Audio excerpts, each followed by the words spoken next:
என்னம்மா பண்ணுறீங்க? பாசா ஃபெயிலாவா? என்னது இது சொல்லுங்க.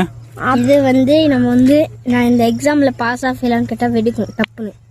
நான் இந்த எக்ஸாம்ல பாஸ் வெடிச்சிருச்சா? நான் பாஸா கேப்பா. நான் எக்ஸாம்ல நான் பாஸா ஃபெயிலா? நான் பாஸ். எதுல பாஸ் ஆயிட்டீங்க நீங்க? நாங்க 4th ல இருந்து 5th பாஸ் ஆயிட்டோம். இவ செகண்ட் தேர்ட் பாஸ் ஆயிட்டோம். இப்போ இந்த மாதிரி இருக்கு இல்லையா பூவே, இதே பூ தான் விநாயகருக்கு மாலையா போடுவாங்க பாருங்க. அது என்ன பூ சொல்லு பாப்போம். பாஸா ஃபெயிலா பூ. பாஸா ஃபெயிலா பூ. அதனுடைய பேர் என்ன? அந்த செடியினுடைய பேர் என்ன? அது தெரியல. எருக்கஞ்செடி. எருக்கஞ்செடி பூ. எருக்கம்பூ. அது எருக்கம்பூ மாலைன்னு சொல்லுவாங்க. இதுதான். இந்த எக்ஸாம்ல நானும் எங்க அக்காவும் பாஸா ஃபெயிலா? எஸ்.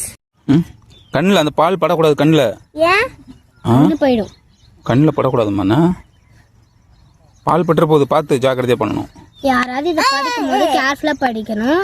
ஏன்னா இதில் நிறைய எறும்பு இருக்கும். கையையும் அதே மாதிரி வாயில் வைக்கக்கூடாது. அதை தொட்டுட்டு கையை எடுத்து போய் வாயில் வச்சிங்கன்னா அதில் இருக்க பால்லாம் வாயில் போய் பட்டு வாய் பொங்கிடும். சரி வாய். அப்போ 2 பேருமே நீங்கள் பாஸ் ஆகிட்டீங்களா? சின்ன வயசுல இந்த மாதிரி பாஸ் ஆஃப் ஃபெயில் எல்லாம் பண்ணீங்கன்னா சொல்லுங்க.